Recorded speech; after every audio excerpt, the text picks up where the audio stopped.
नमस्कार दोस्तों, संदीप माहेश्वरी सर की इज्जत हम सब करते हैं। उनके कुछ रीसेंट वीडियोस में वो गोल्ड और सिल्वर को इक्विटी से कंपेयर कर रहे हैं, जो मुझे थोड़ा सा बायस कंपैरिजन लगा। तो जो डेटा उन्होंने रेफर किया है उसमें उन्होंने मोस्ट रीसेंट प्राइस सर्च जो आया है सिल्वर और गोल्ड में उसको भी इंक्लूड किया है। वो कह रहे हैं कि निफ्टी अपने ऑल टाइम हाई पर है, उसके बावजूद निफ्टी गोल्ड और सिल्वर के रिटर्न से बहुत पीछे है। इसमें मुझे डाउट है। आज हम उसी के ऊपर बात करेंगे, बट हम लोग सिर्फ बात नहीं करेंगे, हम लोग डेटा के साथ बात करेंगे। डेटा क्या बोलता है। 25 साल का कंपैरिजन यहाँ पर मैंने लिया है, जिसमें मैंने डेटा इंक्लूड किया है गोल्ड, सिल्वर और निफ्टी 50 ट्राई। अब ये निफ्टी 50 ट्राई इंडेक्स क्या है दोस्तों? संदीप सर ने निफ्टी 50 के इंडेक्स को रेफर किया है, जबकि वो उसके ट्रू रिटर्न्स को रिफ्लेक्ट नहीं करता है। दोस्तों, अगर हमें निफ्टी 50 के रिटर्न्स को सही तरह से कंपेयर करना है तो हमें निफ्टी 50 नहीं, निफ्टी ट्राई इंडेक्स को रेफर करना होगा। निफ्टी में जो भी शेयर्स होते हैं, जिनमें भी आप पैसा इन्वेस्ट करते हैं, वो आपको समय समय पर डिविडेंड्स भी पे आउट करते हैं। अब हैं तो वो भी रिटर्न्स ही, तो उसके लिए भी एक इंडेक्स है निफ्टी 50 टोटल रिटर्न इंडेक्स। अगर हमें सही में कंपेयर करना है तो हम इसी चार्ट को फॉलो करेंगे और इसके मुताबिक 1 जनवरी 2001 से लेकर के 25 जनवरी 2026 ये तारीख मैंने इसलिए ली है क्योंकि संदीप माहेश्वरी सर का वीडियो अभी रिसेंटली आया है, मनी वर्सेस मनी, जिसमें वो कंपेयर कर रहे हैं निफ्टी 50 के रिटर्न्स को गोल्ड एंड सिल्वर के साथ। लेटेस्ट डेटा जो उन्होंने रेफर किया होगा वो 25 तारीख के आसपास का होगा, तो मैंने 25 जनवरी को as a cut off date लिया है। इस तारीख को अगर आपने गोल्ड, सिल्वर एंड निफ्टी में लेट्स से आपने 1000 रुपया इन्वेस्ट किया, Nifty most of the time आगे रहा है। जब निफ्टी क्रैश किया था 2008 में, उस समय पर आपको दिखा होगा गोल्ड उसके बराबर या कुछ समय बाद तक के लिए निफ्टी से ऊपर रहे थे।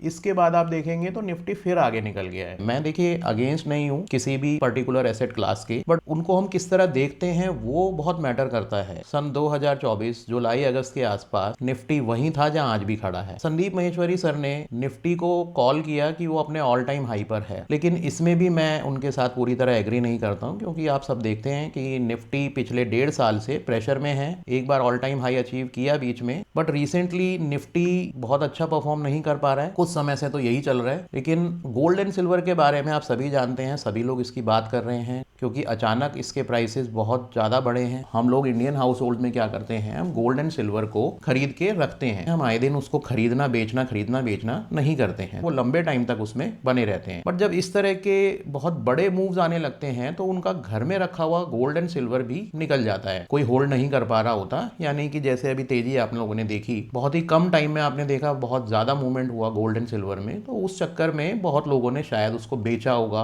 कुछ नए लोग आए होंगे जिन्होंने उसको ट्रेड किया होगा, खरीदा होगा, बट बहुत कम, या मैं कहूंगा कोई शायद एक भी इंसान नहीं होगा जिसने गोल्ड एंड सिल्वर को उन लेवल्स पे लेकर के आज तक उसको होल्ड करके बैठे हों और उससे कुछ प्रॉफिट ले पा रहे हों। अब आप मान लीजिए एक बार के लिए कि गोल्ड 1 साल बाद या 2 साल में या 6 महीने में 10 लाख रुपए तक पहुंच जाता है। आप में से कितने लोग होंगे जो आज उसको खरीद के पूरे 1 साल तक होल्ड कर पाएंगे और 10 लाख में उसको बेच पाएंगे? जैसे ही गोल्ड आपको अभी के खरीदे हुए प्राइस से, मैं तो कहूंगा 15-20% भी अगर क्विक रिटर्न्स देगा तो आप उसको बेच के निकल जाएंगे। कुछ लोग होंगे 30-40% पे बेच के निकल जाएंगे। बहुत कम लोग होंगे जो उसके डबल होने पर निकलेंगे, लेकिन उसके बाद शायद किसी में इतना दम नहीं होगा जो उसको होल्ड कर पाएगा। दोस्तों, जब भी गोल्ड एंड सिल्वर में सडन प्राइस सर्ज आया है, उसको हमेशा फॉलो किया है एक क्रैश ने, जो आप रिसेंटली देख सकते हैं। पिछले हफ्ते में गोल्ड एंड सिल्वर के प्राइसेस कितने करेक्ट हुए हैं। देखिए, मैं ये नहीं कह रहा हूं कि गोल्ड एंड सिल्वर की वैल्यू क्या है, वो फेयर वैल्यू पे है कि नहीं, वो प्राइस और बढ़ेगा या नहीं बढ़ेगा या घट जाएगा। संदीप सर बिल्कुल ठीक कह रहे हैं, इक्विटी ओवर वैल्यूड है, बट ओवर वैल्यूड या अंडर वैल्यूड होना वो एक टेम्परेरी इवेंट है। इक्विटी की वैल्यूएशंस ऊपर नीचे होते रहेंगे, लेकिन आप एक्सपेक्ट करते हैं कि आपके इन्वेस्टमेंट्स कल को ग्रो करेंगे, उनके ऊपर अच्छे रिटर्न्स आपको मिलेंगे। उसका कारण क्या बनता है? उसका कारण है जिन कंपनीज के आपने शेयर्स खरीदे होते हैं,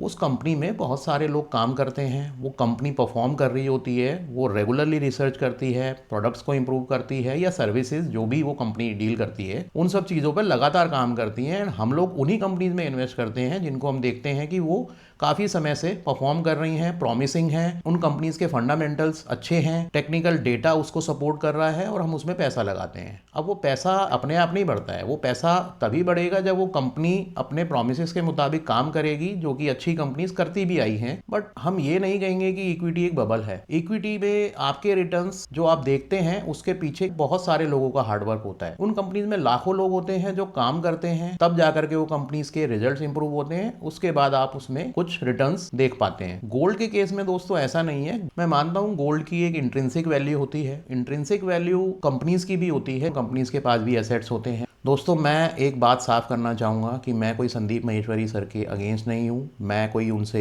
हेट नहीं करता हूँ, मैं इनफैक्ट उनको बहुत पसंद भी करता हूँ। लेकिन संदीप सर ने जो कंपैरिजन आप लोगों को दिखाया है, जिसके बेसिस पे आप मे भी कोई डिसीजन ले सकते हैं, क्योंकि दोस्तों हर कोई कुछ भी कहता रहे उससे कोई ज़्यादा फर्क नहीं पड़ता, लेकिन संदीप माहेश्वरी सर जैसी पर्सनैलिटी अगर कुछ कहती है तो उसको हम सब लोग बड़े ध्यान से सुनते हैं और उस पर अमल भी करते हैं। मैं सिर्फ आप सबके सामने एक फैक्ट रख रहा हूँ। भले ही वो कहते हैं कि ये उनकी तरफ से कोई इन्वेस्टमेंट की कोई सलाह नहीं है, लेकिन आप सब जानते हैं जब वो कुछ कहते हैं तो उस पर अमल करने के लिए लोग पहले से ही मेंटली प्रिपेयर होते हैं। मैं भी इस वीडियो को बना करके आपको कोई सलाह नहीं दे रहा हूँ कि आप इक्विटी में पैसा डालिए, क्या करिए या क्या ना करिए। जब कोई बात मुझे समझ नहीं आएगी या किसी चीज से मैं अगर पूरी तरह से एग्री नहीं करूंगा तो मेरा फर्ज बनता है कि आप लोगों के सामने उस बात को रखा जाए। और यहाँ तो मैं डेटा के ऊपर बात कर रहा हूँ। आप जल्दबाजी में कोई डिसीजन ना ले लें। आप जो भी करें अपनी सोच के मुताबिक करें, पूरा रिसर्च करके करें और जिस चीज़ को आप हैंडल कर सकते हैं वही करें।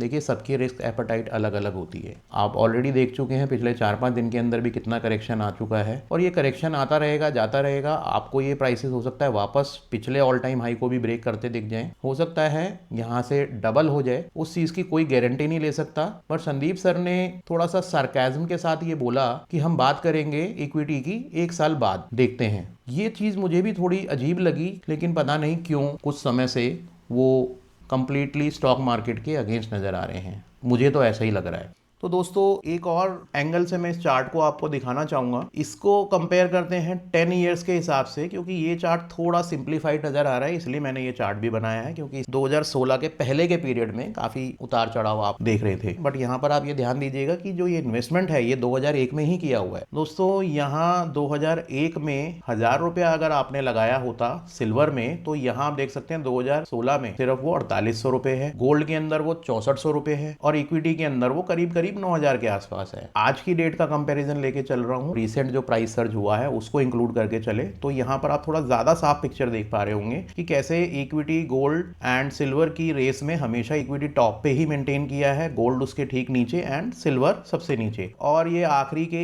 1 साल के अंदर अंदर क्या हुआ है ये आप सबको दिखाई दे रहा है। उसके बावजूद भी इक्विटी आज की डेट में गोल्ड एंड सिल्वर से पीछे नहीं है, और गोल्ड और सिल्वर ने इक्विटी को अभी जस्ट टच किया है। आगे चल के ये क्रॉस भी कर सकती है, जैसे कि पीछे हुआ है, मैं पीछे आपको दिखाया था। यहाँ पर इक्विटी डाउन आ गया था, गोल्ड ऊपर चला गया था, बट ये नॉर्मल माहौल नहीं है बॉस। यहाँ पर आप देखेंगे तो ये चीजें हैं जो हिस्टोरिकल इवेंट्स हैं, बहुत ही रेयर होते हैं। जब होते हैं पूरी दुनिया में पैनिक होता है, एंड पैनिक में रिएक्ट करके अपने इन्वेस्टमेंट्स के साथ कुछ भी फेरबदल करना दोस्तों बहुत डेंजरस हो सकता है आप लोगों के लिए। इसीलिए मैं कहूँगा जब भी इस तरह का उतार चढ़ाव आप मार्केट में देखते हैं, जबरदस्त कुछ मार्केट में जब चल रहा होता है, उस समय सबसे अच्छी पॉलिसी होती है चुप बैठ जाइए। लेकिन वो एक्चुअल में कर पाना बहुत मुश्किल होता है, क्योंकि अभी जो मार्केट में आप देख पा रहे हैं जो चल रहा है उससे आपको लालच भी आ सकता है, आपको डर भी लग सकता है। बट समझदार वही होगा जो इस समय कुछ भी रिएक्ट ना करे, क्योंकि जो हिस्टोरिकल डेटा है वो जो कहता है उसी को हम ट्रस्ट कर सकते हैं। संदीप सर ने बोला था कि रियर व्यू मिरर वाला रेफरेंस दे करके कि जो हिस्टोरिकल जो रिप्रेजेंटेशन है वो फ्यूचर के रिटर्न्स की गारंटी नहीं है। दोस्तों मैं भी बिल्कुल एग्री करता हूँ। दोस्तों जो हिस्टोरिकल ट्रेंड्स हैं उनको तो हम ट्रस्ट कर ही सकते हैं, जो कि डेटा बैक्ड है। ऐसे सिंपली निफ्टी के चार्ट को हम फॉलो करें और कंपेयर करें गोल्ड एंड सिल्वर के साथ, जबकि रिटर्न्स उसके अलावा भी कुछ और होते हैं। निफ्टी के ट्रू रिटर्न्स आपको निफ्टी इंडेक्स को रेफर करके नहीं मिलेंगे, निफ्टी ट्राई इंडेक्स को रेफर करके मिलेंगे। और निफ्टी ट्राई इंडेक्स को आप देखें तो ये जनवरी 2025 तक निफ्टी ने आपको 15% CAGR ऑलमोस्ट दिया है, गोल्ड आपको 13% के आसपास रखा हुआ है एंड सिल्वर करीब करीब 11%। तो ये जो 2% का डिफरेंस है ये एक्चुअली मल्टीप्लिकेशन फैक्टर में over the same time period क्या करता है दोस्तों आपके रिटर्न्स के साथ, वो मैं आपको दिखाना चाहूँगा। आप देख सकते हैं सिल्वर ने 11% रिटर्न्स देते हुए आपके पैसे को 12 गुना किया है। सिर्फ 2% ज़्यादा रिटर्न देते हुए गोल्ड ने आपके पैसे को 12 की जगह 18 गुना कर दिया। और इस 18 गुना में 2% एक्स्ट्रा CAGR ने आपके इस 18 गुना को 28 गुना के करीब करीब कर दिया है, 27 गुना आप मान सकते हैं इक्विटी के अंदर। तो ये 1% 2% अगर हम देखें तो बहुत ज़्यादा नज़र नहीं आता है, लेकिन हर 1% जो बढ़ता है या हर 2% में जो आपको डिफरेंस नज़र आता है वो 1-2% का या 10-20% का नहीं होता, बहुत बड़ा फर्क होता है। हो सकता है संदीप सर के कहे मुताबिक 1 साल बाद मार्केट डाउन हो जाए। उन्होंने क्लियर नहीं बोला है, लेकिन उनके जो सरकाज़म के पीछे मैं देख पा रहा हूँ, उन्होंने इस तरफ इशारा किया है कि हम देखते हैं 1 साल बाद निफ्टी कहाँ है, उसके बारे में भी बात करेंगे। तो ये साफ नज़र आता है, बिना कहे भी बहुत सारी बातें कही जा सकती हैं। उनका जो पुश गोल्ड एंड सिल्वर की तरफ दिखाई दे रहा है, जो उनके वीडियो से मुझे थोड़ा सा इनका एक बायस नज़र आ रहा है कि वो गोल्ड एंड सिल्वर की तरफ ज़्यादा बायस हो रहे हैं, इक्विटी को थोड़ा अवॉइड करने के लिए कह रहे हैं। ऑल्दो वो फिर से बोलते हैं कि मैं यहाँ आपको कोई सलाह नहीं दे रहा हूँ, आपको अपना दिमाग लगाना है। वही मैं भी कहूँगा कि मैं ये जो सब एक्सप्लेनेशन आपको दे रहा हूँ वो इसलिए दे रहा हूँ कि जब आप अपना दिमाग लगाएं तो उसके लिए आपके पास इन्फॉर्मेशन ठीक हो, जो कि संदीप सर के वीडियो से थोड़ा सा मैं डिसएग्री करूंगा कि उससे आपको सही इन्फॉर्मेशन मिल पा रही होगी। हम ओवर द लॉन्ग टर्म बात कर रहे हैं। अगर सिल्वर एंड गोल्ड में इस तरह का दोबारा से कोई प्राइस सर्ज आ जाता है तो आप बोलेंगे यार ये तो हमने मिस कर दिया, इक्विटी में फंसे रह गए। बट बॉस, इक्विटी आपके सामने बता रही है जो रीसेंट वाला प्राइस सर्ज है इसको इंक्लूड करते हुए देखें, तब जाकर के इक्विटी आपको गोल्ड सिल्वर के आसपास नज़र आ रही है। नहीं तो गोल्ड सिल्वर हमेशा इक्विटी से बहुत पीछे रहा है, क्योंकि बियॉन्ड चार्ट्स पर हम लोग साइकोलॉजी की बात करते हैं। और इस लेटेस्ट वीडियो को देख करके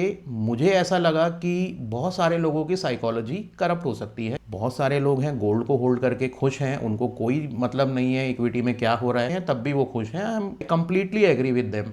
अगर उनकी रिस्क एपेटाइट नहीं है तो आपको नहीं इन्वेस्ट करना चाहिए, क्योंकि आप होल्ड नहीं कर पाएंगे। दोस्तों, अगर हम संदीप माहेश्वरी सर के रीसेंट वीडियोस को देखें तो उससे ऐसा ही लगता है कि वो ये मानते हैं कि ये रेस अब यहाँ एंड होने वाली है, लेकिन उन्होंने गोल्ड एंड सिल्वर की जो रिटर्न्स हैं उनको कंपेयर करते हुए इस तरीके से पेश किया है जैसे कि मार्केट अब बंद हो जाएगा, गोल्ड एंड सिल्वर यहाँ से सिर्फ बढ़ेगा, अब गिरेगा नहीं। तो ये जो कंपेरिजन है वो कंपेरिजन फेयर होना चाहिए, और फेयर कंपेरिजन कैसे करना था वो मैं आपको इन चार्ट्स के जरिए दिखा चुका हूँ। आप लोगों को अगर इसमें कोई डाउट है या किसी का कोई और सवाल है तो आप प्लीज़ कमेंट करिएगा, मैं उस पर रिप्लाई ज़रूर करूँगा। दोस्तों, इंडिया की टॉप कंपनीज ग्रो कर रही हैं, वो परफॉर्म कर रही हैं, वो आपको रिटर्न्स बना के दे रही हैं। कभी कभी हो सकता है बाजार ठीक ना चल रहा हो, लेकिन उसका मतलब ये नहीं है कि हमेशा ऐसे ही रहने वाला है। तो क्या आप अपना पूरा फ्यूचर सिर्फ डर के ऊपर बेट करना चाहेंगे? कमेंट्स में ज़रूर लिखिएगा। वीडियो को देखने के लिए मेरा धन्यवाद। बियॉन्ड चार्ट्स को सब्सक्राइब कीजिए। जल्द ही मिलते हैं एक और वीडियो में। नमस्कार।